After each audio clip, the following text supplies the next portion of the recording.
एक surgical strike border पार हुई है, दूसरी सर्जिकल स्ट्राइक बॉर्डर के भीतर चल रही है। वो सर्जिकल स्ट्राइक है पाकिस्तानी जासूसों की। हिंदुस्तान ने पाकिस्तानी जासूसों के बड़े नेटवर्क को बस्ट कर दिया है। इसमें आईएसआई के अफसरों की सीधी सीधी इन्वॉल्वमेंट मिली है, जो पाकिस्तानी एम्बेसी में डिप्लोमेट बनकर आते हैं और फिर भारत में रहकर भारत के खिलाफ साजिश रचते हैं। ये हिंदुस्तान के भीतर जासूसी का पूरा नेटवर्क खड़ा कर देते हैं और इसके लिए ये जमकर पैसे भी फेंकते हैं। तो किसी को हनी ट्रैप में फंसाकर जासूसी करवाते हैं, किसी की मजबूरी का फायदा उठाते हैं तो किसी के अकेलेपन का। पाकिस्तान की फौज और आईएसआई कैसे करती है जासूसों का रिक्रूटमेंट, कैसे इंडियन गर्ल को बनाती है सॉफ्ट टारगेट। इस रिपोर्ट को देखिए, जो आईएसआई के जासूसी जाल को पूरी तरह से आपके सामने एक्सपोज कर देगी। नूह का तारीफ 3 बार पाकिस्तान जाता है, वीजा के कमीशन में लाखों कमाता है और लौटकर सिरसा एयरबेस की पिक्चर आईएसआई को पहुंचा देता है। तारीफ ने कैसे की हिंदुस्तान से गद्दारी। हिसार की ज्योति 3 बार पाकिस्तान जाती है, बीजिंग, नेपाल, बांग्लादेश का टूर करती है, फिर पहलगाम हमले से पहले पहलगाम का वीडियो बनाती है, आईएसआई अफसर को खुफिया जानकारी लीक करती है। ज्योति कैसे बन गई पाकिस्तान की जासूस। रामपुर का शहजाद वीजा के लिए पाकिस्तान एम्बेसी जाता है, पहले खुद पाकिस्तान जाता है, फिर दर्जनों वीजा लगवाता है, लाहौर से कपड़ों कॉस्मेटिक की तस्करी करता है और आईएसआई के अफसरों को इंडियन सिम डिलीवर करता है। शहजाद ने कैसे की हिंदुस्तान से गद्दारी। कच्छ के सहदेव से आईएसआई एजेंट लड़की से चैट होती है, पाकिस्तानी आईएसआई एजेंट लड़की प्रेम जाल में फंसाती है, अचानक वो इंडियन नेवी बीएसएफ की जानकारी लीक कर देता है। सहदेव कैसे बन गया पाकिस्तानी जासूस। अरमान, तारीफ, ज्योति, शहजाद, सहदेव ही नहीं, गद्दारों की लिस्ट बहुत लंबी है। इसमें पंजाब के मलेरकोटला की गजाला भी है, कैथल हरियाणा का देवेंद्र सिंह भी है, मलेरकोटला का यासीन भी है, यूपी के कैराना का नोमान इलाही भी है, पंजाब का ही पलक शेर मसीह और सूरज मसीह भी है। ये सब हिंदुस्तान के गद्दार हैं, पाकिस्तान के यार हैं।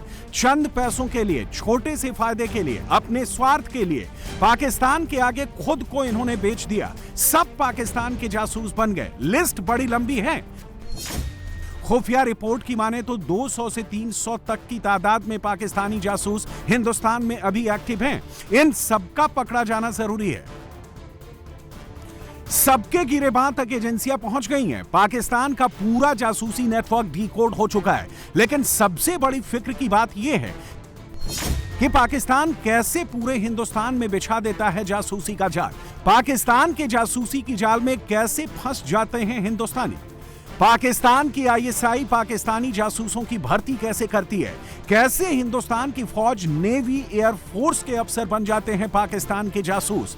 पाकिस्तान की आईएसआई क्यों जासूसों को दुबई, चीन, नेपाल भेजती है। आईएसआई जासूस बनाने के लिए कौन कौन सा तरीका यूज करती है। आईएसआई के अफसर जासूसों से हिंदुस्तानी सिम की डिमांड क्यों करते हैं। पहलगाम हमले के बाद पाकिस्तान की एक एक हरकत पर नजर रखी जा रही थी। इसी दौरान भारत की खुफिया एजेंसियों को पता चला कि बहुत सी गोपनीय जानकारियां पाकिस्तान तक पहुंच रही हैं और ये सारी जानकारियां भारत में बैठे पाकिस्तानी जासूस पहुंचा रहे हैं। जिसके बाद सवाल था कि ये पाकिस्तानी जासूस कौन है, कहां है, कैसे आए और किसने रिक्रूट किया। खुफिया एजेंसियों का माथा तब ठनका जब उन्हें पता चला कि दिल्ली में मौजूद पाकिस्तान की एम्बेसी ने भारत के भीतर बड़े पैमाने पर जासूस रिक्रूट किए हैं, जिन्होंने पहलगाम हमले से पहले और बाद की कई जानकारियां आईएसआई को मुहैया कराई हैं। पाकिस्तानी जासूसों को पाकिस्तानी एम्बेसी में काम करने वाले अफसर दानिश लीड कर रहा था। दानिश ने पैसे का लालच देकर वीजा बनवाने की मदद के बहाने खुफिया जानकारियां इकट्ठा की।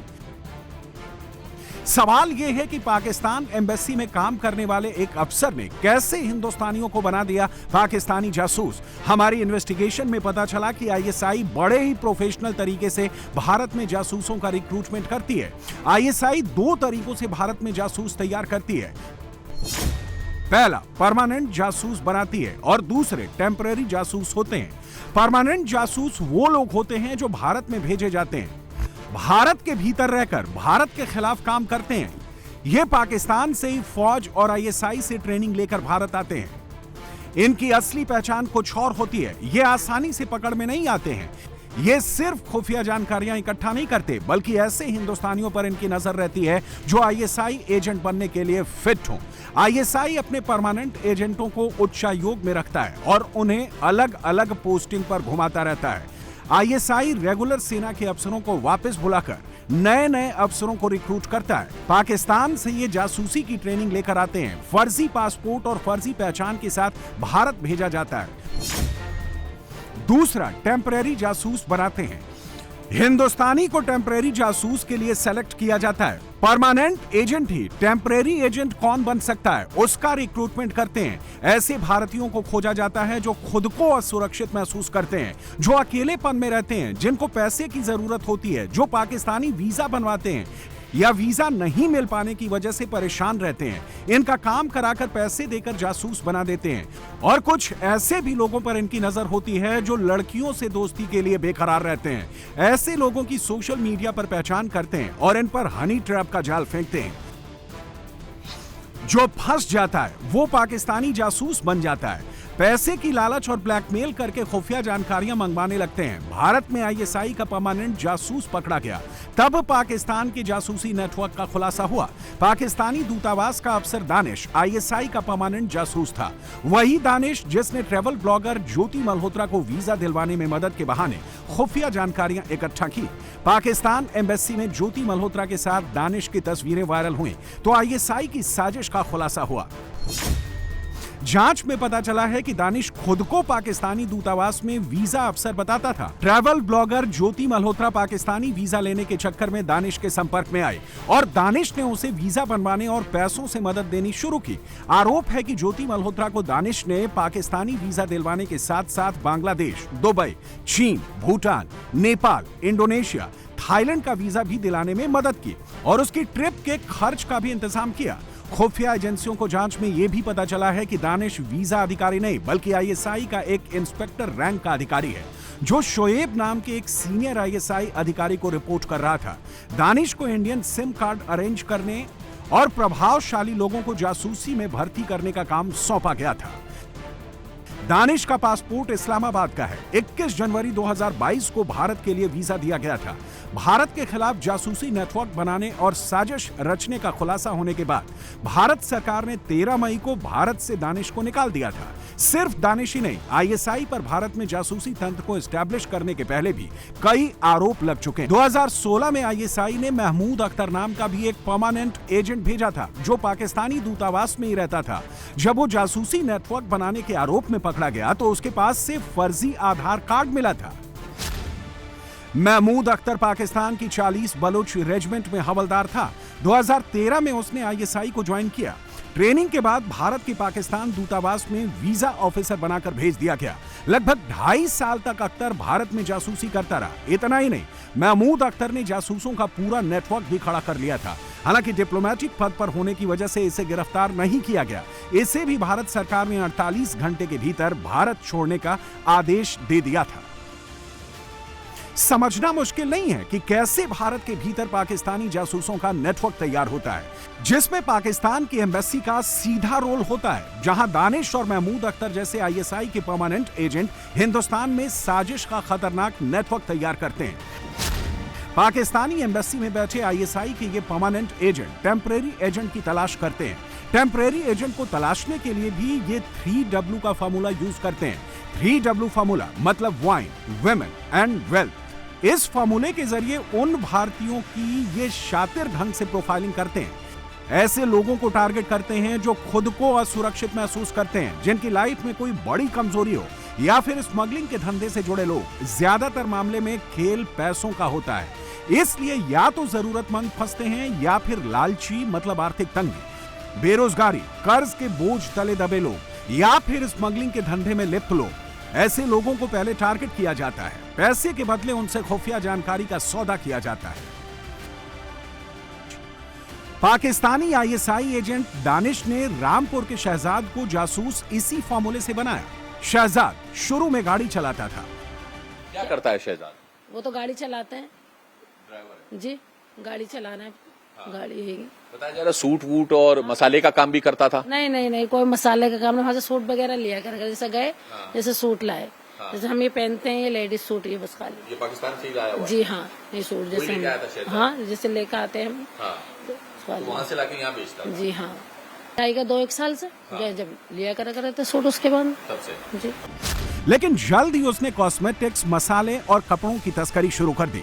इसके बाद पाकिस्तान आना जाना शुरू हुआ, जिसके बाद वो आईएसआई एजेंटों के संपर्क में आया। शहजाद 3 बार पाकिस्तान जा चुका है। एक बार वो पत्नी को लेकर भी गया था। इसके अलावा वो 10 बार सऊदी अरब भी जा चुका है। शहजाद ने कई बार भारत के कई हिस्सों से लोगों को तस्करी के बहाने पाकिस्तान भेजा। यात्राओं के लिए जरूरी वीजा और दस्तावेज आईएसआई एजेंट दानिश के जरिए ही बनवाया गया। एटीएस की जांच में खुलासा हुआ है कि शहजाद ने भारत में रहकर आईएसआई एजेंटों को फर्जी नाम, पते और सिम कार्ड दिलवाए और रुपयों का भी इंतजाम करवाया। जितने भी जासूस पकड़े गए हैं उनमें एक बात कॉमन मिली। आईएसआई एजेंटों ने सबसे इंडियन सिम की डिमांड की और किसी भी हाल में इंडियन सिम का जुगाड़ करने को कहा गया। जैसे ही इंडियन सिम मिलता था, उनका काम हो जाता था। शहजाद ने भी आईएसआई एजेंटों का सिम दिलवाया, जिसके बाद उसको तस्करी के सामान को भारत तक पहुंचाने में आईएसआई ने मदद की और इसी बहाने कई लोगों को उसने पाकिस्तान भिजवाया। अब सवाल है कि आईएसआई एजेंटों ने सबसे पहले इंडियन सिम की डिमांड क्यों की? उसकी जो जानकारी सामने आई है वो चौंकाने वाली है। सिम कार्ड्स का इस्तेमाल पाकिस्तान या दूसरे देशों में बैठे हैंडलर से संपर्क में रहने के लिए किया जाता है। पाकिस्तान हाई कमीशन में बैठे आईएसआई एजेंट अपने नंबर का इस्तेमाल नहीं करते। आईएसआई एजेंट वीजा एप्लीकेंट से मिले भारतीय सिम का ही इस्तेमाल करते हैं। अगर एजेंट जब कभी पकड़ा जाता है तो वो आसानी से इनकार कर देता है, क्योंकि सिम किसी और का होता है। पूरी बातचीत encrypted platform Telegram, signal, WhatsApp पर होती है, जिसके सबूत नहीं मिलते। इंडियन सिम के जरिए सेना और पुलिस के फोन को हैक किया जाना सस्ता और आसान है। हैकिंग के लिए आईएसआई एजेंट +91 नंबर से मैसेज भेजते हैं। इस्लामाबाद में आईएसआई का डेडिकेटेड कॉल सेंटर है। इन कॉल सेंटर से इंडियन सिम का इस्तेमाल कर कॉल किया जाता है। पहलगाम अटैक के बाद आईएसआई ने कई जगहों पर ट्रूप्स मूवमेंट को लेकर भी फोन किया था। आईएसआई इंडियन सिम का इस्तेमाल भारत में सोशल मीडिया प्रोपेगेंडा के लिए भी करती है। आईएसआई इंडियन सिम का इस्तेमाल टेररिस्ट घुसपैठ के लिए भी करती है। पुलवामा टेरर अटैक के दौरान पाकिस्तान में बैठे हैंडलर इंडियन सिम का इस्तेमाल कर रहे थे। किस तरह से आईएसआई एजेंट हिंदुस्तानी सिम का इस्तेमाल करते हैं, नूह से पकड़े गए पाकिस्तानी जासूस मोहम्मद तारीफ ने खुद कबूल किया है। मोहम्मद तारीफ आसिफ बलोच और मीर जाफर नाम के अफसरों के जाल में फंसा था।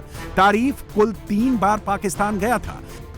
हमारे दादाजी के बड़े भाई हैं वहाँ पे, उनके पास आते जाते। पहली बार ये 2018 में गया था वहाँ। ये परिवार के साथ गया, 3 बार गया है। अच्छा। लास्ट गया है 2023 में। उसमें हमारे पिताजी भी साथ गए थे, बड़ी बहन भी गई थी, इसकी बीवी और इसका बच्चा और ये खुद। उसके बाद ये गए नहीं, 2 साल हो गए। आसिफ बलोच ने वीजा के बदले तारीफ से 2 सिम कार्ड लिए। मीर जफर से वीजा के बदले 2 सिम कार्ड लिए। तारीफ ने भी कई लोगों के वीजा क्लियर करवाए। वो लोगों से रिश्वत लेकर पाक के अफसरों तक पहुंचाता था, जिसमें उसे भी हिस्सा मिलता था। कुछ दिन पहले उसे सिरसा एयरबेस की फोटो वीडियो लाने के लिए कहा गया था। उसने कहा मुझसे कि ऐसा कर दो, वीजा चाहिए। मैंने कहा हाँ चाहिए। तो एक काम कर, तो मुझे 2 सिम ला के दे और बदले में वीजा ले जा। तो अब कुछ हमारे लिए कुछ करना पड़ेगा और उसके लिए हम तुझे लाखों रुपये देंगे। उसने कहा कि सिरसा जाना है और एयरफोर्स से जो उसके बारे में उसकी फ़ोटो वीडियो कुछ हमें देनी पड़ेगी। आईएसआई के लिए सबसे मुफीद क्रिमिनल सिंडिकेट से जुड़ा जासूस होता है, जो आसानी से खुफिया जानकारी जुटा लेता है। और आईएसआई के अफसर बॉर्डर पार कराने, घुसपैठ में इनकी पूरी मदद करते हैं। ऐसे जासूसों को पहचान पाना आसान नहीं होता। क्रिमिनल सिंडिकेट स्मगलर से खुफिया जानकारी निकालती है। कंसाइनमेंट ले जाते वक्त फोटो लेने की बात करते हैं। इन स्मगलर से कहा जाता है कि कंसाइनमेंट लाते ले जाते वक्त भारतीय बॉर्डर पोस्ट का नक्शा या बॉर्डर पर जो मूवमेंट हो रहे हैं उसको नोट कर लें। आईएसआई उनकी कमजोरियों का फायदा उठाती है, जैसे कि क्रिमिनल लाइबिलिटी या फिर लालच। इसके बदले बिना रुकावट गैर कानूनी धंधा चलाने की छूट देता है और साथ में पैसा भी इनको आईएसआई देती है। अक्सर आप सुनते हैं कि बॉर्डर पर घुसपैठिए पकड़े जाते हैं या फिर बीएसएफ द्वारा हिंदुस्तान में घुसते वक्त मार दिए जाते हैं। दरअसल ये स्मगलर एक तरह से पाकिस्तान के जासूस होते हैं जिन्हें आईएसआई बॉर्डर पार कराती है। पाकिस्तानी जासूस बनाने के पीछे सबसे बड़ा खेल पैसे का होता है, लेकिन हर बार ऐसा नहीं होता। आईएसआई के अफसर उन लोगों को भी जासूसी के जाल में फंसा लेते हैं जो अकेलेपन में जिंदगी गुजार रहे होते हैं, जिनकी अपनी जिंदगी काफी तनाव से भरी होती है, और वो लोग जो खुद को असुरक्षित महसूस करते हैं। ऐसे लोगों के साथ वो साइकोलॉजिकल खेल खेलते हैं और उनको फंसा लेते हैं। इसका सबसे बड़ा सैंपल गजाला है। गजाला 32 साल की एक विधवा महिला है जो पंजाब के मलेरकोटला में रहती थी। साल 2020 में उसके पति का निधन हो गया था। फरवरी 2025 में पाकिस्तानी वीजा के लिए आवेदन करने गजाला दिल्ली में पाकिस्तान हाई कमीशन गई थी, जहां उसकी मुलाकात दानिश से हुई। गजाला और दानिश मिले तो दोनों ने अपने नंबर शेयर किए। गजाला के बारे में जानने के बाद दानिश ने गजाला को मैसेज करना शुरू किया और वो एक दूसरे से बात करने लगे थे। दानिश ने उससे शादी का वादा भी किया था। इसके बाद गजाला से दानिश ने चैटिंग के लिए टेलीग्राम को व्हाट्सएप से ज्यादा सेफ बताते हुए वहां स्विच करने को कहा। इतना ही नहीं, दानिश ने गजाला को पैसे भेजना भी शुरू कर दिया था। 7 मार्च 2025 को दानिश ने गजाला को निजी खर्चों के लिए फोन पे के जरिए 10,000 रुपए भेजे। फिर 23 मार्च को 20,000 रुपए भेजे। वहीं दानिश ने गजाला को इन पैसों में से 10,000 रुपए कुछ लोगों को भेजने के लिए भी कहा। गजाला को उस पर भरोसा हो गया था और जैसा वो कहता वो वैसा करने लगी थी। आईएसआई ने गजाला को जासूस बना दिया। आईएसआई ने अकेलेपन का फायदा उठाकर सरकारी अधिकारियों और डिप्लोमेट तक को अपने जाल में फंसा दिया, जिसका सबसे बड़ा सैंपल भारतीय दूतावास में काम करने वाली माधुरी गुप्ता थी। माधुरी गुप्ता पाकिस्तान में भारतीय दूतावास में सेकंड सेक्रेटरी के तौर पर तैनात थी। वहां उनकी मुलाकात जमशेद और राणा नाम के 2 लड़कों से हुई। जमशेद ने माधुरी की प्रोफेशनल नाराजगी को हथियार बनाया और उसके अकेलेपन का फायदा उठाया और उसको मोहब्बत के जाल में फंसा लिया। माधुरी ने उससे शादी करने का फैसला किया। अपनी जिंदगी के खालीपन की वजह से माधुरी उसकी बातों में आ गई और हिंदुस्तान की संवेदनशील जानकारियां लीक करनी शुरू कर दी। 2010 में जब विदेश मंत्रालय को खबर मिली और पुख्ता भी कर ली, तब उन्होंने माधुरी को सार्क समिट की तैयारियों के बहाने दिल्ली बुलाया और यहां पहुंचते ही उसे गिरफ्तार कर लिया। 2018 में जासूसी के लिए 3 साल की सजा सुनाई गई। 2021 में जेल में ही माधुरी गुप्ता की मौत हो गई। आईएसआई ऐसे बनाती है भारतीयों को जासूस, लेकिन सबसे ज्यादा आईएसआई हनी ट्रैप के जरिए जासूस रिक्रूट करती है। आईएसआई अपनी खूबसूरत महिला एजेंट्स को इसकी जिम्मेदारी सौंपता है। हनी ट्रैप में जासूस बनाना मतलब किसी व्यक्ति को प्यार या फिजिकल अट्रैक्शन के बहाने उससे खुफिया जानकारी निकलवाना। इसका सबसे बड़ा सैंपल 2015 से 2018 के बीच में आया, जब एक सेजल कपूर नाम की खूबसूरत आईएसआई एजेंट ने 98 लोगों को टारगेट कर पाकिस्तान के लिए जासूसी करवाई। इस लिस्ट में भारतीय सेना के 9 एयरफोर्स, पैरामिलिट्री फोर्स, कई राज्यों के पुलिस अधिकारी भी थे। सेजल कपूर ने खुद को यूके के हेज एविएशन कंपनी में काम करने वाला बताया था। पहले उसने अपनी बातों में फंसाया, फिर उसने अपनी फोटो और वीडियो भेजे। फोटो में वायरस छिपा होता था, वायरस सिस्टम को हैक कर लेता था और उसकी जानकारी निकाल लेती थी और फिर उसके बाद वो उन लोगों को ब्लैकमेल करती।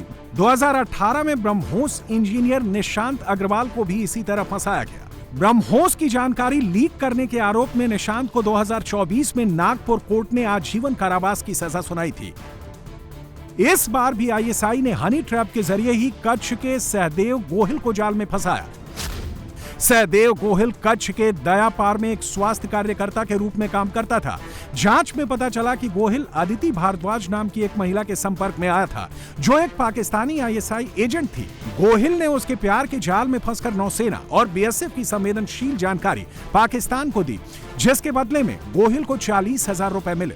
हमको ये पता चला कि 2023 जून जुलाई उस दौरान अदिति भारद्वाज करके एक नाम की लड़की व्हाट्सएप माध्यम से सहदेव सिंह गोहिल को संपर्क में आया था। बातचीत बढ़ी है।